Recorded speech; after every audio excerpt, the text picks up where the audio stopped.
Oh, I think I did it right today. All by myself because Rachel's not here. Hello, everybody. Happy Monday. Woo, the chat. The chat has been busy. Busy. I'm going to have to do a little catching. It looks like lots of saying hellos there. Lots of saying hellos. I see Mikey Bags Money over there. Just a little FYI. I am going to be on Mikey's live stream on Thursday. I think we're going to go do a little thrifting, little live thrifting. Nothing for you can't buy anything from this live thrifting this time, but we are going to go live thrifting. Oh, really? Are you just trying to steal my show here? Yeah. Okay. Bougie was quiet all morning, and now all of a sudden Bougie wants to just be a little chatterbox. But yeah, so that's going to be Thursday on Mikey Bags Money's channel. And today we are going to talk about Goodwill and donations and sourcing and some pains that many resellers are experiencing. We're going to talk about all that today. If you're new here, I do this every Monday at 1 p.m. and I stream this both on YouTube and on Facebook. And so I'm still learning how to coordinate everything with my Facebook friends over there. So forgive me. I do see all of the comments coming through. Is Noah in the chat? Where's my Noah? He says it's because he gets notifications of when I go live, so he pops in. There's my Noah. Yeah, I know. So Noah's not home right now. Noah and Rachel go to their dad's house on Mondays, and so it's my sad day when my kids aren't here. So I'm like a little excited to see Noah popping into the chat there. Yes. Noah roll call. There we go. You've all adopted Noah. I know.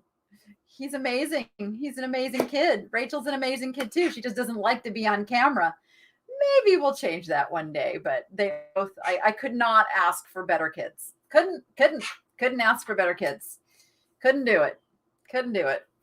All right. So yes, I do this every Monday at 1 p.m. Pacific time.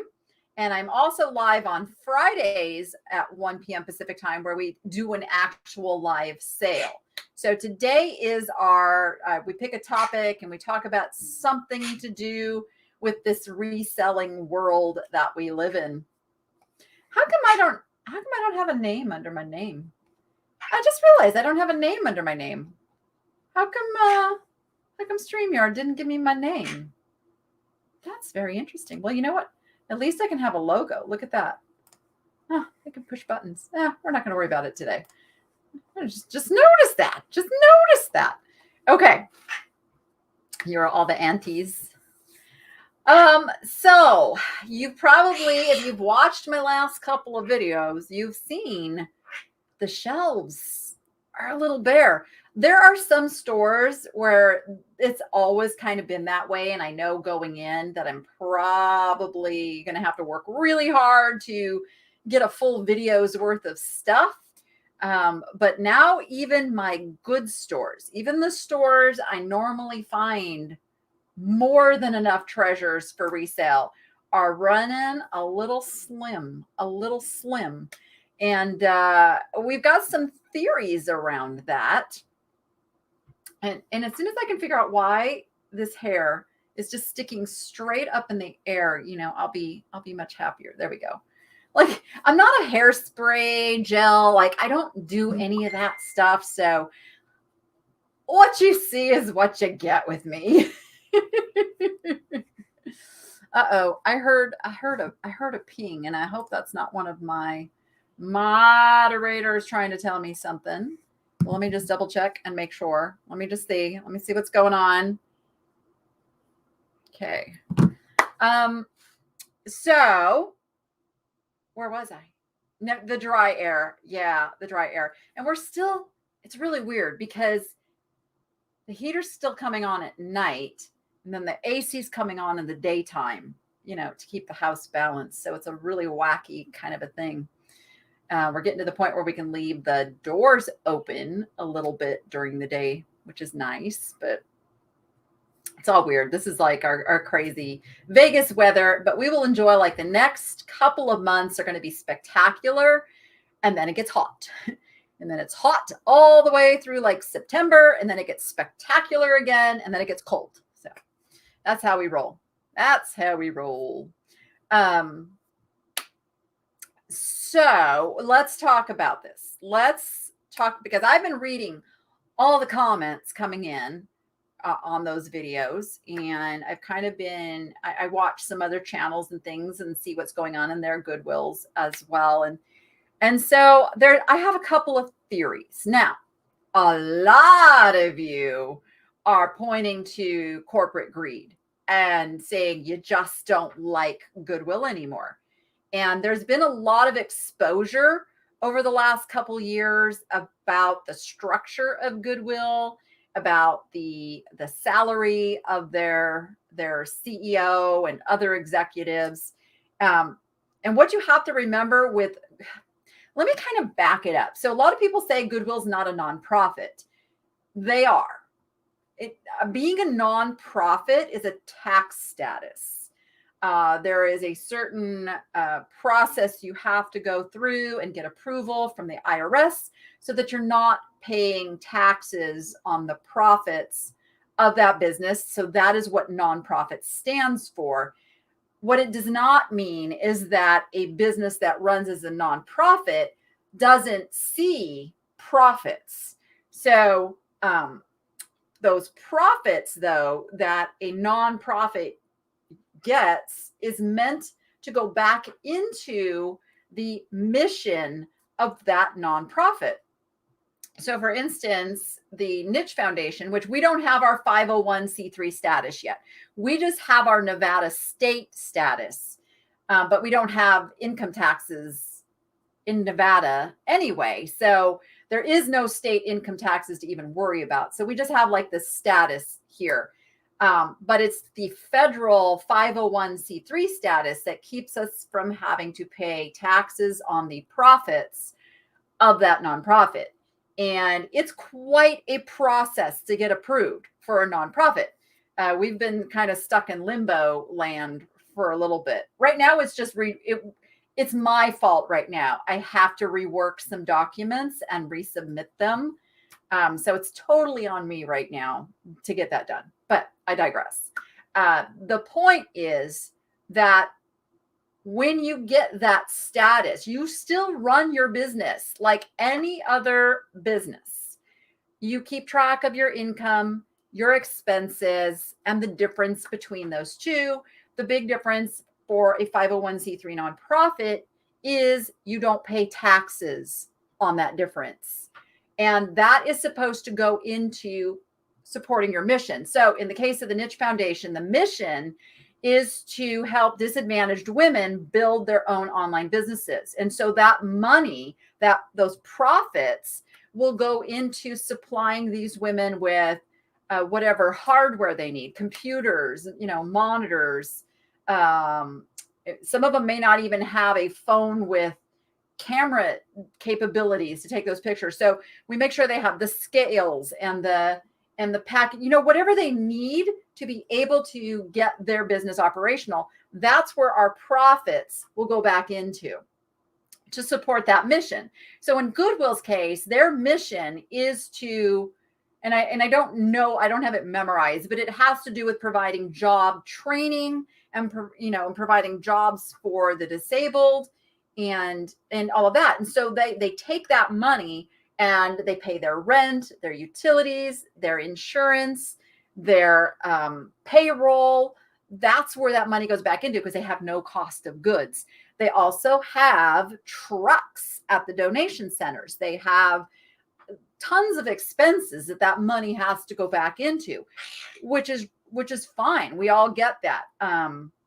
We don't like that their CEO makes hundreds of thousands of dollars a year. Seems a little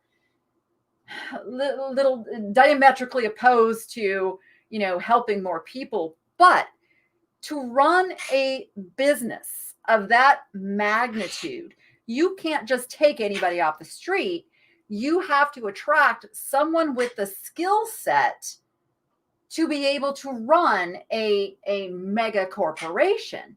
So, you can't just find somebody who's willing to work for $50,000 a year, because they're probably not going to run that operation very well. You've got to be able to kind of match the salary requirements of someone who has the experience and talent and knowledge to run a big corporation. So I don't get too bent out of shape learning that there is a CEO that's making hundreds of thousands of dollars. I do get bent out of shape when they are not managing things. And it's not about the pricing. It's not about the pricing for you and me that I get upset with. It is how they treat these employees that they're supposed to be helping. It's that I can obviously see situations where the job training is not happening. They're just hiring, throwing them out there, here's how you run a cash register. They're not actually training them to get out into the work world, which is the actual mission. That's what it's all about. And you'll hear me say this sometimes in my videos, is I get upset. Like, for instance, the cashier that was helping Carrie and I the other night had no business being out there by himself. I mean, he was a very kind, wonderful young man, but he didn't understand the nuances of dealing with retail and seeing a line of people and telling us stories about his cat and pulling up pictures of the cat on his phone. Like, those are the things that they need to learn in order to succeed in another job market, which is supposed to be the goal. Let me catch up on some chat over here. I always feel rude diverting my eyes over to the chat, but you guys have been super talkative. So let me just say, one moment, please, as I kind of catch up. And you guys we're going to talk about savers too. We're going to talk about savers in just a moment. The other thing I want you guys to know about Goodwill is that there are regions. Every region has their own set of executives that make corporate decisions. So often you'll hear, like, for instance, Crazy Lamp Lady is in Pennsylvania, and she'll get noticed that I've said something that pertains to my region. She goes and checks with her corporate connections, and they go, no, we're not doing that here. So there's totally different policies, East Coast, West Coast, North, South. So when I'm saying things, it's my experience with my region and what's going on here. So you have to keep that in mind too. There is different policies for different regions, which means there's different, executive directors. And I mean, it's not just a CEO that has to get paid. You've got people all the way down the line. I got asked a question about, do I give a portion of my profits? If you're referring to the Niche Foundation and my live sales, yes, I do. Yes, I do. But right now, because we're not a 501c3, I'm still paying taxes on everything. So it's weird. It goes into a separate bank account. It's being saved up for the foundation, but I'm still not nonprofit on that. That's one of the advantages of having the 501c3 is when people donate, they get to take a percentage off of their taxes. And so I will be able to do that as well from one business donating to the other. It'll help me a little bit with the tax liability as well.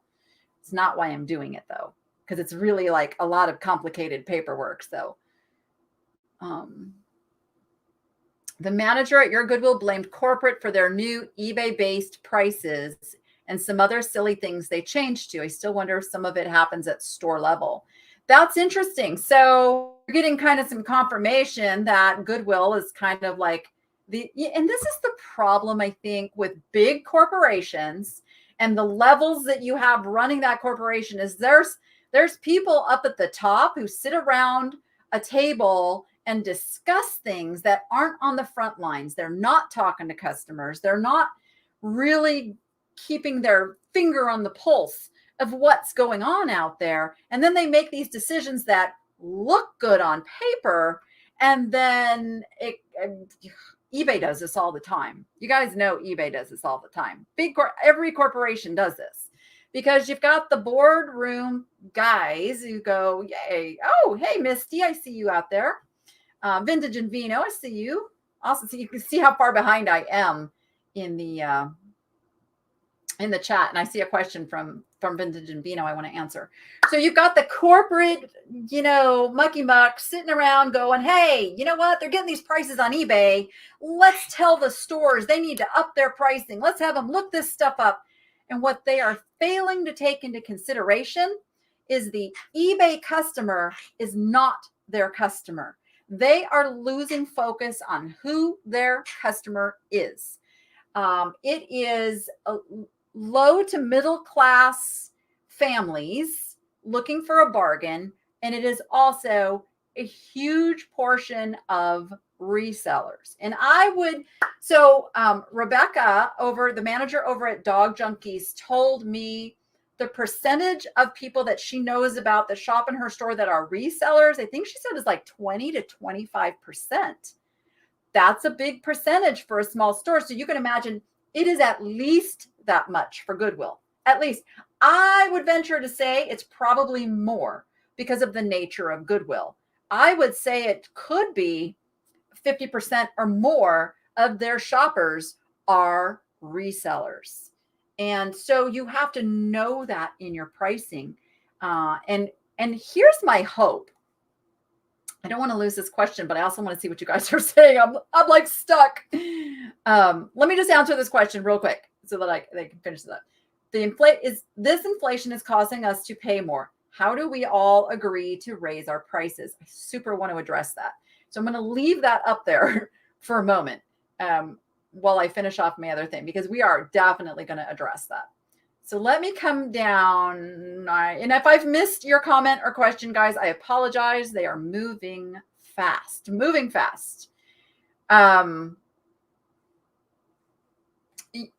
Yeah. So a lot of you are not happy with the Goodwill management. I mean, but I don't want to just generalize, because we have 11 Goodwill stores, as well as a Goodwill boutique, as well as the Goodwill bins. So there's 11 stores, and I can tell you every single one of those stores is run differently. My favorite store takes really good care of their people. I'm not friends, but I talk. They know me. I know them. We talk, and they're all pretty happy there. And the manager is fantastic. She prices things well. So you can't blanket comment that they're all bad. So the point I wanted to get to with this, if in fact Goodwill created some new policy on pricing, what's going to happen is the mucky mucks sitting around the table after a quarter or two are going to look at the numbers. They're numbers people. They're going to say, oh, numbers are up, or this is working. Let's keep doing this. Oh, wait, numbers are down. Maybe we need to rethink this.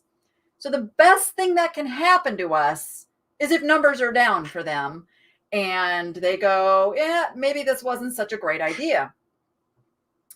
If they also will learn that people are not donating because they don't like the corporate greed, perhaps that will cause them to make some changes. So corporations make changes when it affects their bottom line. And that is where, when we see these kind of like painful things happening, and like with Goodwill, with eBay, with Amazon, no matter what the corporation is, we kind of want to go through some of these rough times. And yes, be vocal about it, because they're monitoring social media. They're watching what people are saying.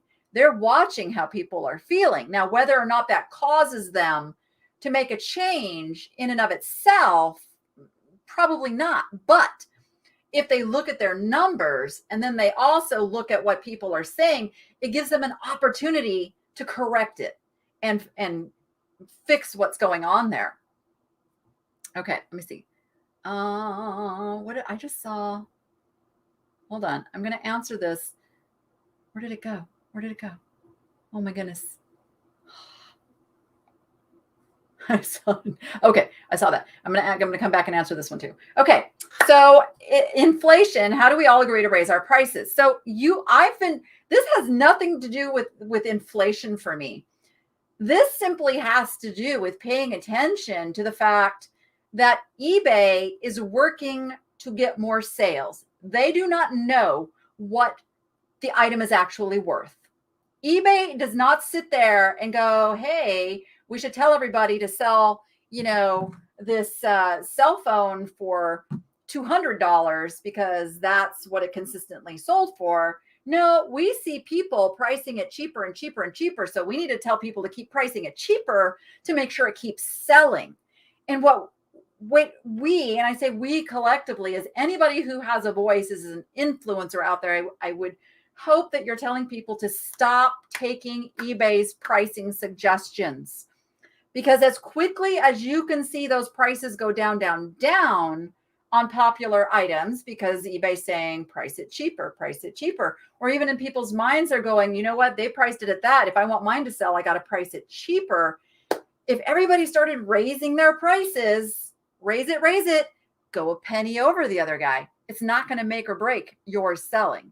What's going to make or break your selling is good pictures, a fabulous title, a good layout of your description. Those things mean as much to people as a cheap price. And those of you who get the really crappy customers who are looking for partial refunds or get something and they have buyer's remorse, those are your bargain shoppers. And to weed out the bargain shoppers, raise your prices. Raise your prices, because I guarantee you there are people who do not shop on the lowest price. Because, and let me tell you how I know that. If that were true, eBay would not have a sort feature for highest first. Think about it. Why does eBay allow people to sort by highest first?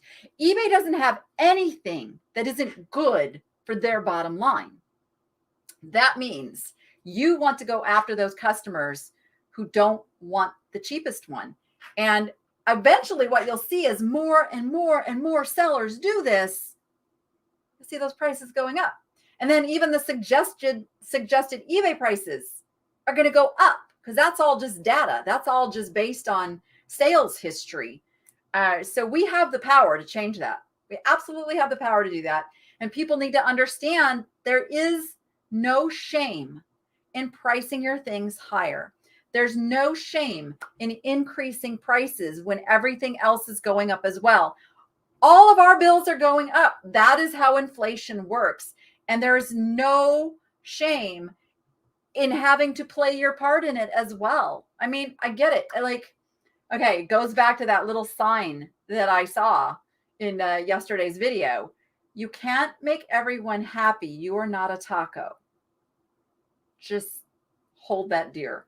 And we tend to be people pleasers. It's kind of a epidemic that's out there right now, is being people pleasers and being afraid to hurt somebody's feelings, wanting to take care of everybody. And believe me, I am all about helping people. I am all about taking care of people, but we have to put on our own oxygen mask first. So as you're having more trouble sourcing better and better items, you have to watch those items and make sure you're getting the margins that you need to out of everything. How will new tax laws impact the hobby eBay seller? Now, I think, Karen, that you are referring to the new $600 threshold for the 1099, because there's no, I was looking at this because somebody in one of the comments had told me that people aren't donating to Goodwill as much because the tax laws on donating changed, and they really didn't.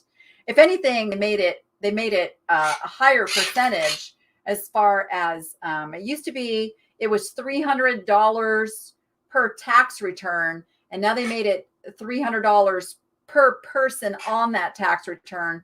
So in other words, a couple can now take $600. So it actually increased. And then if you itemize, it goes up to 60% of your income. So, and I'm not going to get like totally into like tax laws. I'm not an accountant. I don't pretend to be one. It's just what I have learned on Google and through Not Your Dad's CPA has great information on his site as well. But as far as the 1099K and the $600 threshold, it is what it is.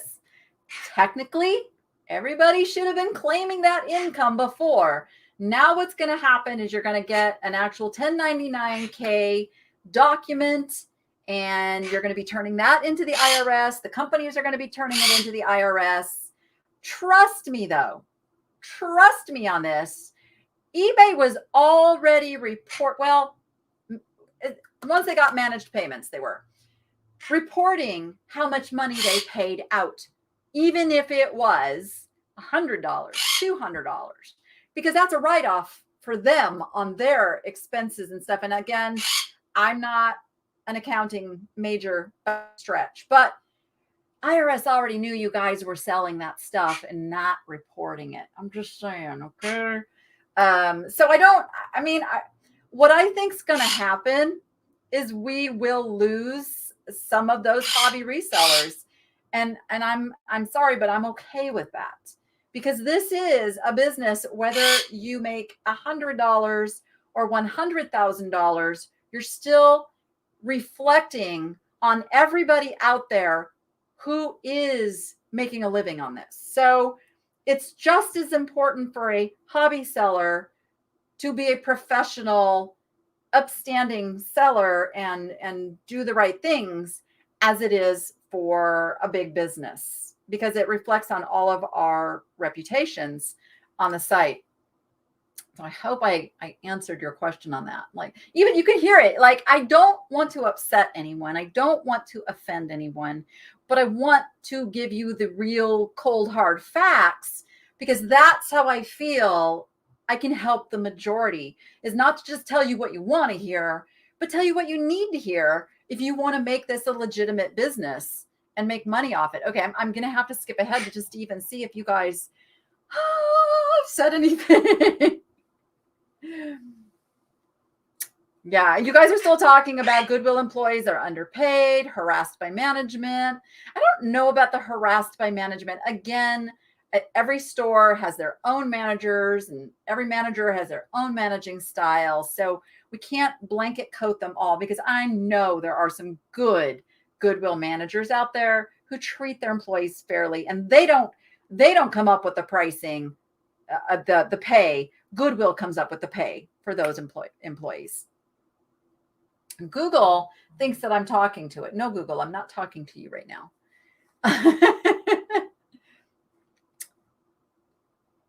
Yes, exactly, Mary. Exactly. It just means that's when that little paper is going to be provided to make a paper trail. That's it. That's all that $600 thing means. That's all it means. There is a benefit to it, you guys. If you have not been claiming the income that you are making by reselling, that means you're also not claiming your expenses. So now you get to do you, and I say this with like, you get to. This is a bonus, guys. You get to do a Schedule C. And do you know what comes with doing that Schedule C? Write-offs. So now you get to write off your gas to go to the stores, to go shopping, or to the yard sales. You get to write off a portion of your home that you do your business in. You get to write off a portion of your electric bill. You get to write off office supplies, the paper that you use to print things out. You get to write off the boxes and the tape, and you write all that stuff off. And if you are truly a hobby business, you can show a negative. And if you have a negative, you get to write that off of your main income. It's a beautiful thing. You just got to flip the way you think about it. Just got to flip the script. All right, question. When selling on multiple platforms, is it best to use the same shop store name or make them different on each site? So Home with Marie, it's all about branding. Here's what I tell people. You don't work for eBay. You don't work for Mercari. You don't work for Etsy. You have a business that utilizes different places to promote your brand. So your store name, your shop name, that's your brand. And what happens is if you are using that branding everywhere, pretty soon Google picks up on you. So in passing, let's say two people are having a conversation, whether in real life or on social media, and they talk about, oh my gosh, I just got this really awesome thing from Home with Marie. And that's all the other person hears. And they're like, you know, I wonder if I could go find one of those kind of things from Home with Marie. And all they remember is Home with Marie. And they go do a little Google search and, oh, look what comes up. Home with Marie. I can find them on Facebook.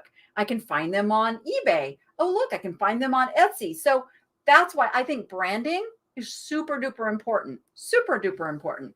And it's kind of fun to think too, that you are building this brand and this business, and it could be super fun. And I don't know, Misty, are you still over there? Can I give a plug for your daughter that helps with this? And you guys, and you guys are going like, wait, what about Jordan? Jordan's up to her eyeballs in work right now. So she's not doing a whole lot of the freelancing stuff. And Misty, if you're still here, you are welcome to put the link to your daughter's site over there. But yeah, you know, getting your branding up and building that and having fun with that. Again, you know, my tagline is go be profitable and make it fun. It's fun. I mean, maybe not for everybody, but to me, it's fun. You get to pick out colors. It's like decorating a room. You know, you get to pick out your colors and where you want to put things and what do you want to represent you and all that good stuff. And then there you go. She's still here. And then, you know, finding your ideal customer. And then like the social media then really picks up because now you're talking to your ideal customer and it's just a beautiful thing. What's the cut these online get? What do you mean, Rain Ellen? After deductions, you make nothing according to the IRS. Yeah, if you do your deductions right, you know, that's the goal, is to have as little net income as possible, unless you have the goal of buying a house or a car, something where you actually need to show income. That's the catch-22 there with the whole taxes thing. All right. If you asked a question and I didn't see it, now is your chance to ask it again. Put question in big, bold letters for me so that I can stay on top of the chat. So, when you put something on Etsy, they absolutely. These sites do take a cut. It's anywhere like eBay, you know, you're looking at 12, 13%. Etsy, I believe, is like 5%, guys. Correct me if I'm wrong. Excuse me. Poshmark takes 20%, but you have to remember they're bringing you customers. They're bringing in that worldwide market to you, and they're putting you out on Google, and they're doing all of that stuff. So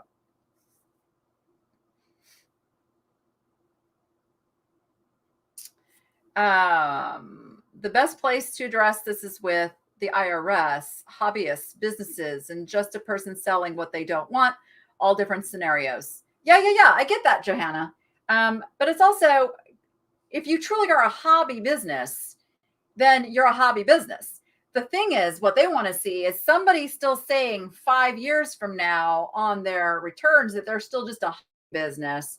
Then the IRS goes, no, you're not. You've been doing this 5 years and taking a loss on your hobby. You're a business. So there are rules about that. I think it's like you can take a loss 3 out of 5 years. And when I was in the racehorse horse racing business. He was 5 out of 7. You had 5 years to become profitable.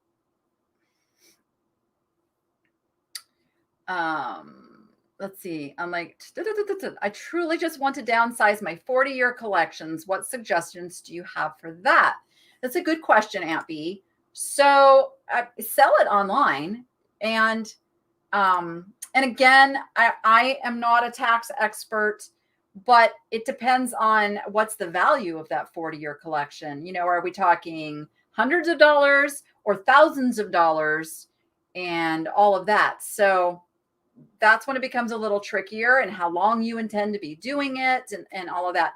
If you just want to be rid of that 40 years of accumulation and you're not doing this to make money, I would recommend finding a reseller to help you with that, to do that for you. Oh, she was replying to a comment above. Gotcha. Okay, I am so glad this question got asked, because that was the next place I was going.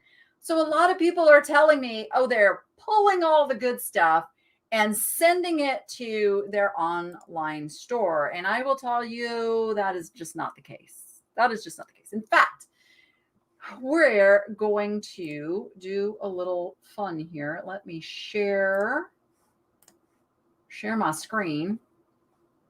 Okay, here is the ShopGoodwill.com site. And I've gone to my store, which is the Southern Nevada. And I'm looking in here. I want to view all. So they have 1,900 items listed. So out of 13 locations here in Las Vegas, there's 1,900 entries. And you know darn well there's more stuff than that out there. But if you go into the antiques category, there's 4. If you go into, I'm going to go into all art, there's 13. If I go into bath and body, there's 20. You see what I'm saying? It's like they're not getting it all. There's 6 books. Let's see what they have in bulk. Look at that. 1. They have 1 bulk entry. But then if we go into clothing, see what they got. Where'd it go? There it is. Oh my goodness, what did I just do? All clothing. That's what I want. Now, 1,145 of those entries are clothing. But you know what? They get massive amounts of clothing donated. Massive amounts. Collectibles. Let's look at collectibles. 83. And you guys can all go to your store. Let's see how you find this. Let's go to the advanced search location. So you can go to the location and you can see if in your state they even have a location. Not every Goodwill, not every state has Goodwills that send stuff to auction. So here are all your locations that send stuff to their online sales. So go look through there, pull up your individual city and see, just like I just did, what they have there. That's how you can see what they're pulling and what they're not pulling. Oh, you know what I wanted to do real quick. Stand by. I just want to peek at something. Because there was like a debate about the glassy babies and what they're doing there. I'm going to pull up. Okay. I am pulling up. Oh, I know you guys can't see. I just pulled up a Pennsylvania location. There's no glassy baby. So they're not pulling it. But if you pull up like West Coast locations, they are pulling it. I just was just double checking that. Oop, let's see. Question. Is it true, at least in some Goodwills, they pull the colors of the week? I do notice in our stores in Arizona, there's choices of that week's color. I'm sure they do. Like, I mean, I guess here's the problem. The problem is not that they pull some things that they feel need more time. We all do that. We know that there's things that we list in our eBay stores that are going to take longer to sell. So I get that they don't want to sell those things for 50% off or $1 on dollar day. I haven't really seen too much of it. I mean, that's a lot of work to do. But if they are doing it, the problem comes in not that they are pulling, it's what they are pulling and their reason for pulling it. So remember, you've got a lot of people working in there that they haven't been working there very long. They may not have experience in retail to know what's effective to pull and not. But it's also the reason that you will continue to find good things, even if they are pulling, because they can only pull what they know to pull. They can only price high what they know to price high.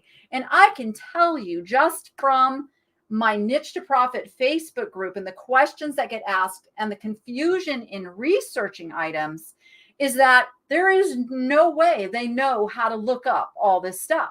They're not effectively looking it up. That's why I don't lose hope in finding great stuff at Goodwill, even though you hear they're looking stuff up, they're pricing stuff at eBay prices and all of that. You will still be able to find things. It may go down a little bit because they also don't know how to look at the sold comps versus the asking comps and when they're doing that as well. So yes. Oh, Crazy Doxy Lady says, worst job I've ever had. Don't work there. Don't work there. Let me see. Did I miss? I know I missed another question. Overthinker here. How do I figure out my actual profit on an item I have sold after eBay fees and promoted listing fees? Great question. So I'm going to simplify it as much as I can. So you have what the item sold for and make that the total amount you collected from eBay. So that when the customer pays, they pay you the item and the shipping unless you had it built into the price. So you've got the total amount you collected on that item. Then you take that and you subtract the fees, the cost of your shipping label, not how much they paid for shipping, the cost of your shipping label, the cost of the item, okay, so you got to subtract that from this amount, and what you are left with is your net profit. And that's why you'll see me say I've got to get 3 times the amount that I pay for the item, because what I'm figuring in is that 1/3 of it is the cost of goods, 1/3 of it is how much it's going to cost me to sell that item, and then that other 1/3 is my profit. That's kind of how the simplified version works, and why we can't pay $10 to sell something for $15. And that's what we need Goodwill to understand is, yeah, we are making a profit, but we have to have so much of a profit margin in there to make it worth our time to deal with that stuff. And we will gladly go in there and buy plethoras of stuff if they will just be reasonable. What about buying from Goodwill online from other? Oh, totally. Yeah, I buy, source all day long. What I was pointing out to you was to know the things that your area is pulling. So that's why you look up the particular places that are close to you, because that's how you're going to know what your local Goodwills are pulling to put into there. And I'm telling you, the numbers of things is not what you might think it is, because ShopGoodwill.com is nationwide Goodwills. It isn't just one store. So I'm hoping that gives you guys hope that it's not that they're pulling everything off the shelves. And you got to be careful, though. Their shipping can be a little cray-cray. They do charge handling fees, and you just got to watch it. And that's why I like the local one, because we don't have to pay shipping. We just have to pay the handling fee. They still charge us the handling fee, even if we pick it up locally. All right. Let me catch up over here.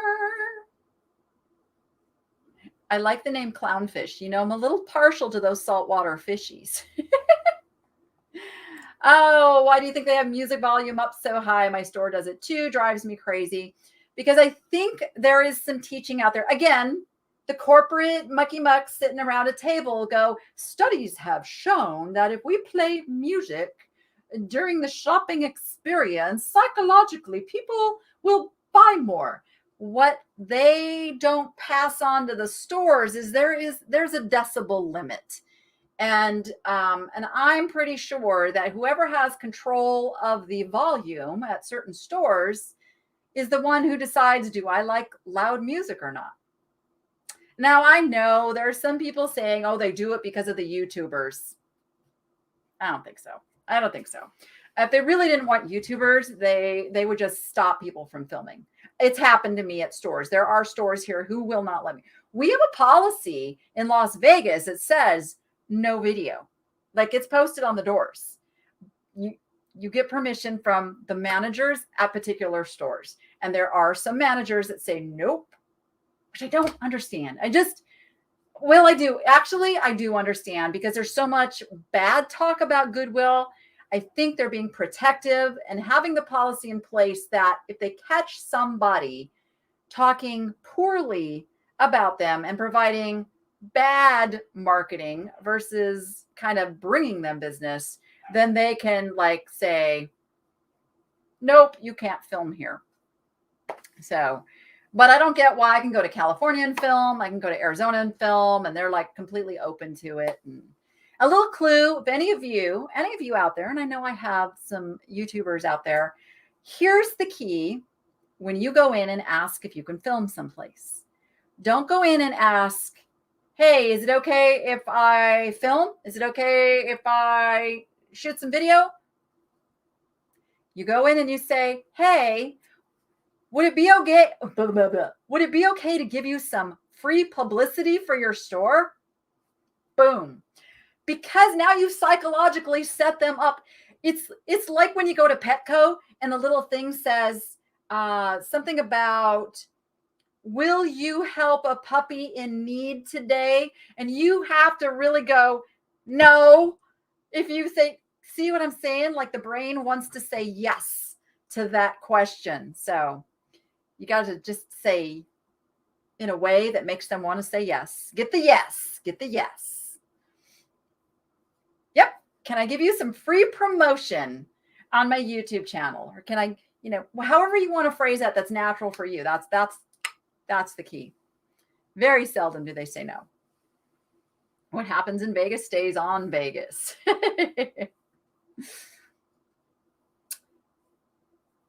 All right.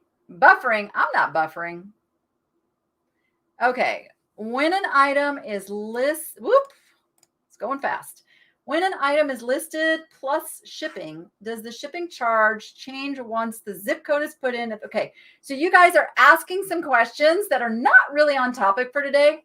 But I wanted to tell you, I have a Facebook group called The Niche to Profit for Online Sellers. And that is where we answer questions like that all day, every day. I think, is Melissa here? Melissa, is my Melissa here? Or one of my mods can find the link to that and put it over in the chat. That would be awesome. Because that's the best place to ask those questions. Lots of shipping questions. I am still looking at getting back to my shipping videos at some point.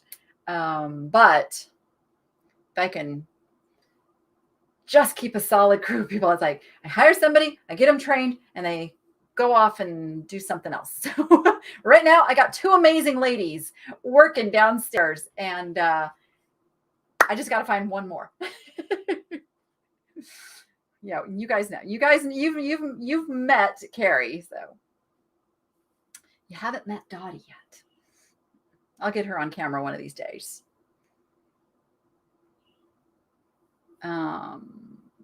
Oh, really? Oh, Moon Owl says that the Goodwill Instagram account is always resharing people's videos that visit Goodwill. That's hysterical. But again, it's what area you're in. Probably not a Las Vegas Goodwill. Yeah, again, regional decision making. I suspect that something bad happened. Policies are put in place because of something that happens along the way. So something happened in Las Vegas Goodwill history that caused them to make that policy. I'll have to dig into that a little bit and figure out why that started. Yeah. So Jody's saying that some Salvation Army and Goodwill employees glean the goods before they hit the floor. Again, I don't think they could keep up with the amount of stuff that usually comes in. So let me go back to the topic at hand. Oh, thank you, Melissa.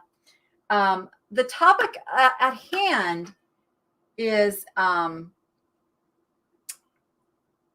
shopped in thrift stores for years and years and years and always been able to find things.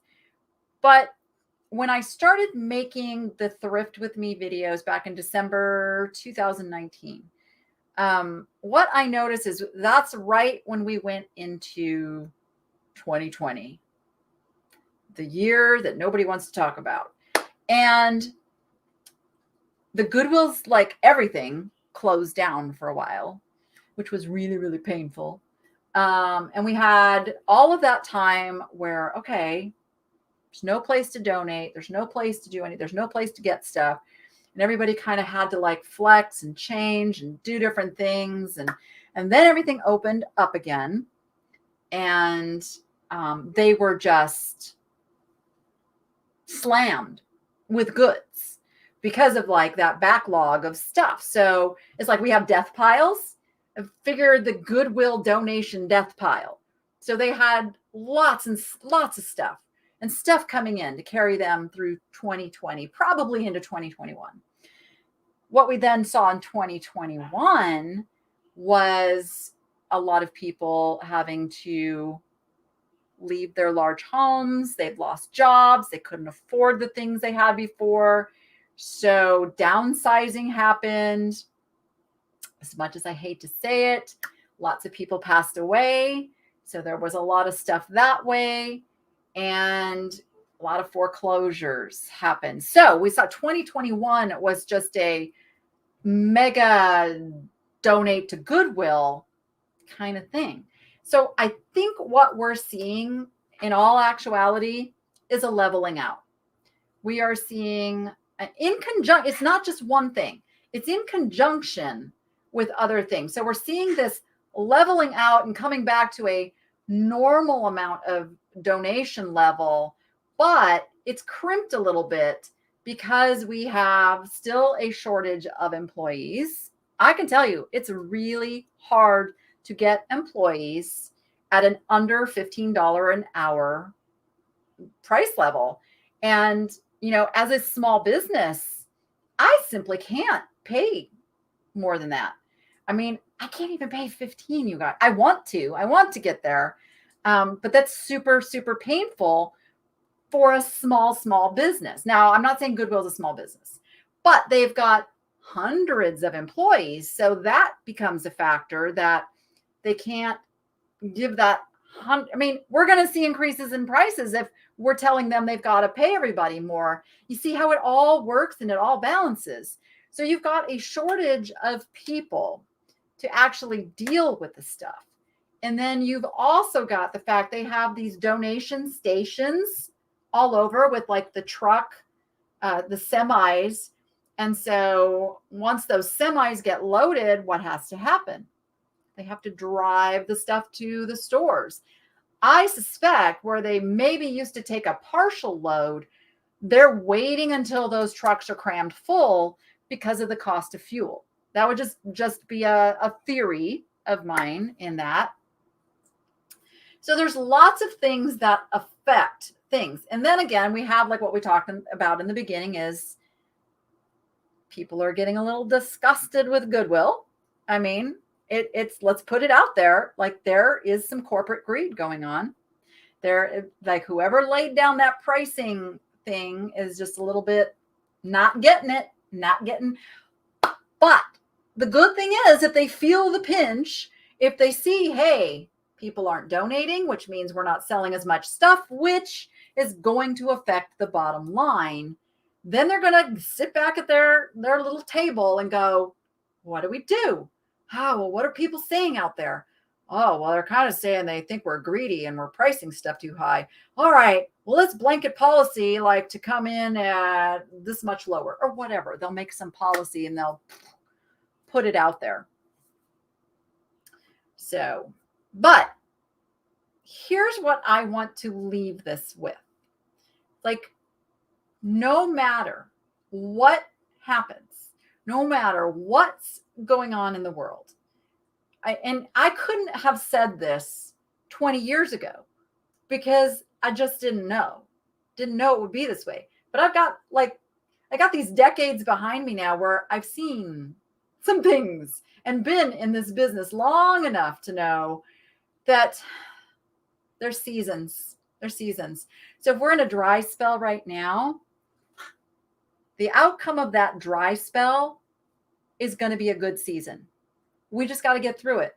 We got to ride the wave, just ride the wave, or ride the low tide, maybe it is, and do what we have to do to keep our income coming in. Think outside the box.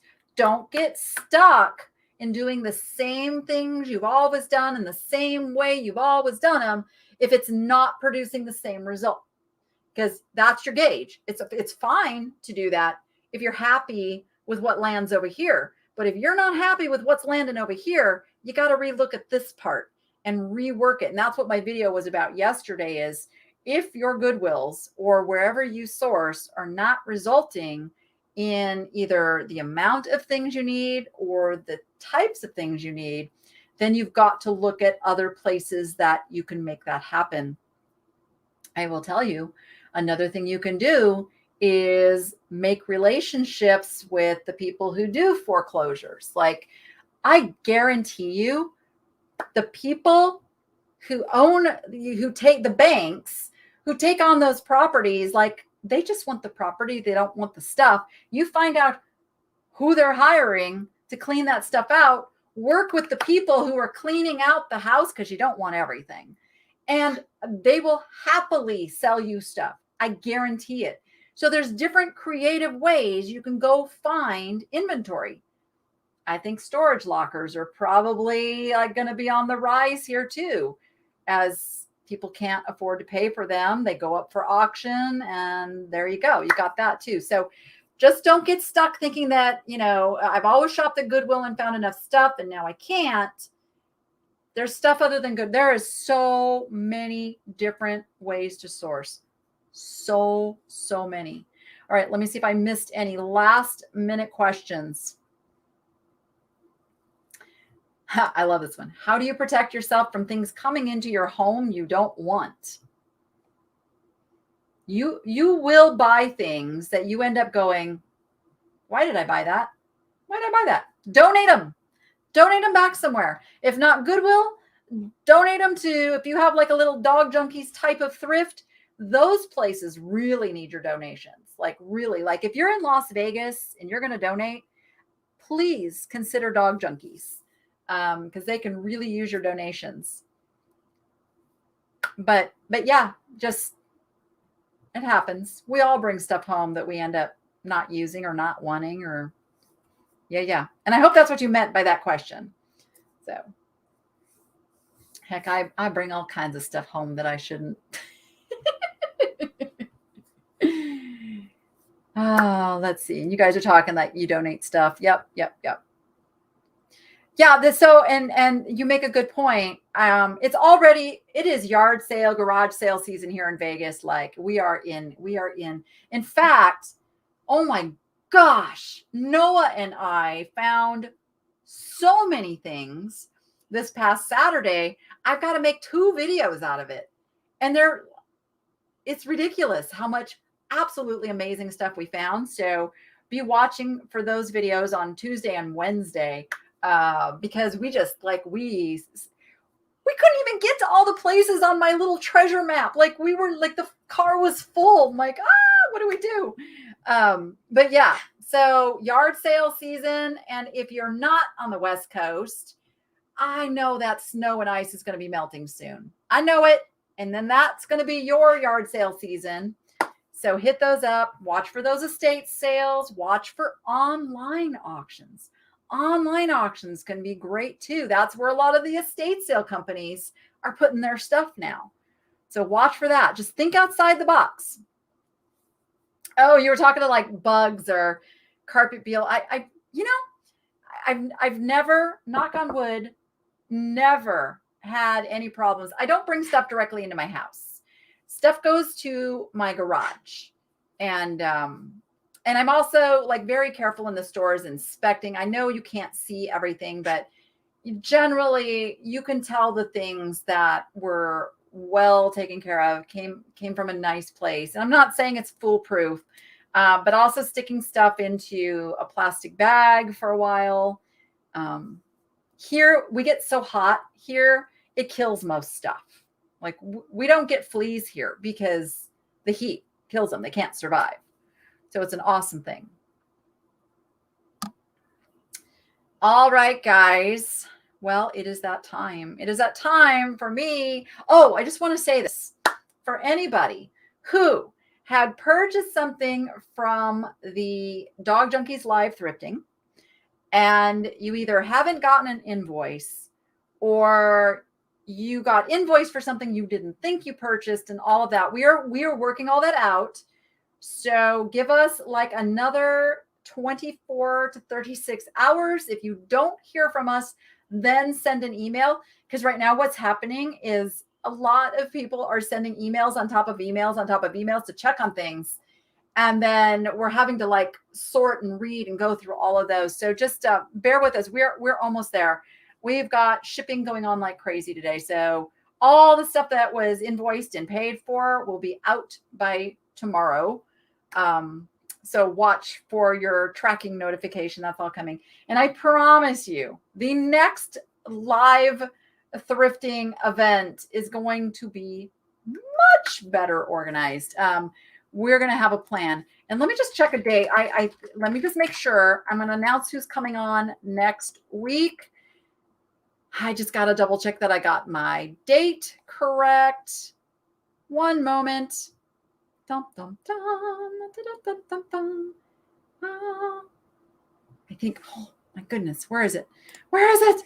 I should have had it. I don't want to say he's going to be on next week if I've got my dates wrong. I'm pretty sure. Is next week the 21st? It is, right? Right? Okay, hold on.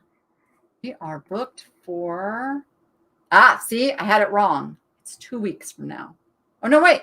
No. It is next week. It's the 21st. Next Monday. I'm super excited about this. Are you guys ready for it?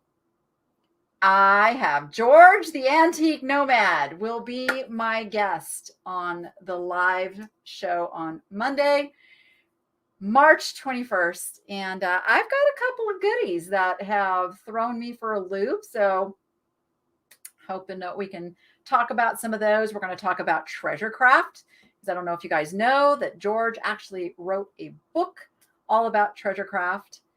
So you don't want to miss it. And then next month, I'm lining up another cool guest as well. So I am going to end this now. You guys, as you know, you can leave some comments once this goes up and is published by YouTube. You can leave more comments, questions down below. If you're watching on the recap, please leave your questions. Come over to the Niche to Profit group where you can ask your general questions about reselling. Happy to help you there. And with that, everyone. Oh, wait. You got anything to say before we quit? Hey, Bougie. You got anything to say to the people? Did you just say what? There you go. Okay, well, what? All right, you're just talking bird talk today. He'll be talking as soon as I wrap this up. All right, everybody, go be profitable and say it with me. Make it fun. We'll see you on the next one. If I can push some buttons, we'll be out.